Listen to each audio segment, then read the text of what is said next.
بسم الله الرحمن الرحيم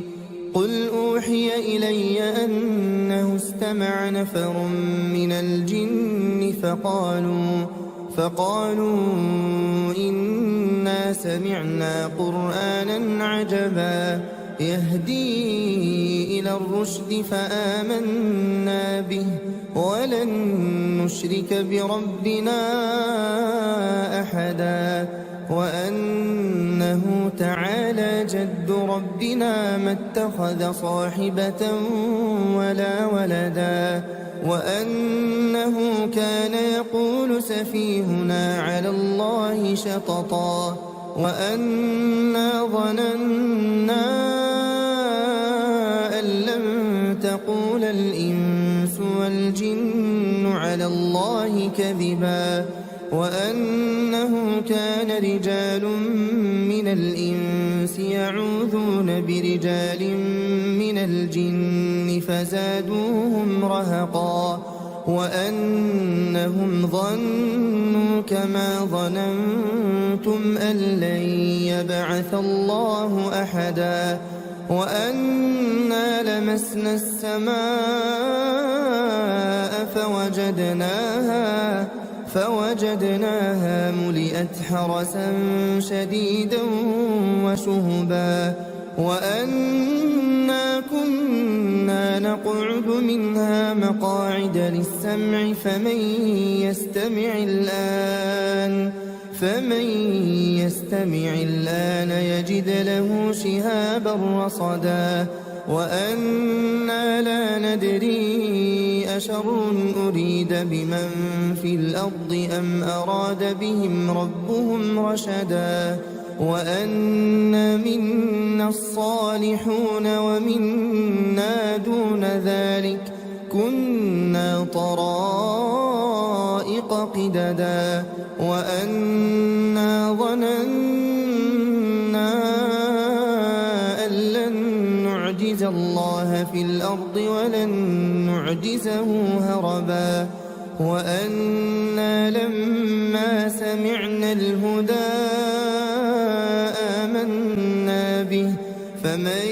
يؤمن بربه فلا يخاف بخسا ولا رهقا وأنا منا المسلمون ومنا القاسطون فمن أسلم فأولئك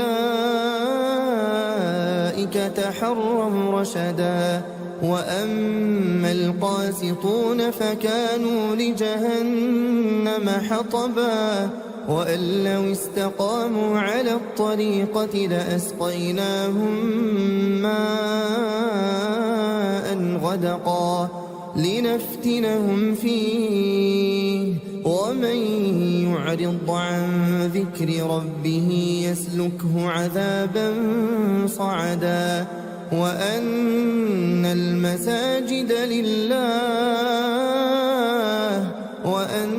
المساجد لله فلا تدعوا مع الله أحدا وأنه لما قام عبد الله يدعوه كادوا يكونون عليه لبدا قل إنما أدعو ربي ولا أشرك به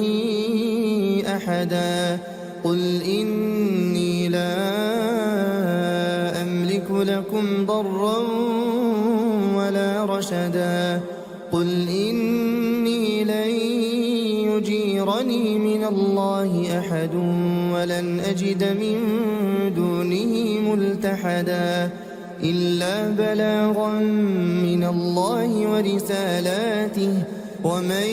يعص الله ورسوله فإن له نار جهنم خالدين فيها أبدا حتى إذا رأوا ما يوعدون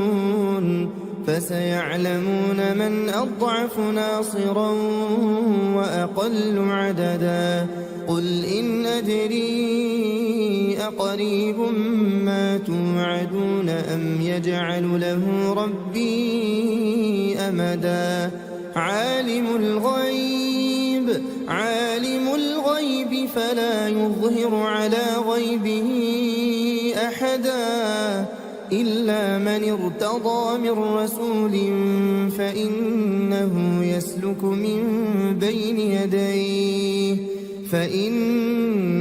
يسلك من بين يديه ومن خلفه رصدا ليعلم أن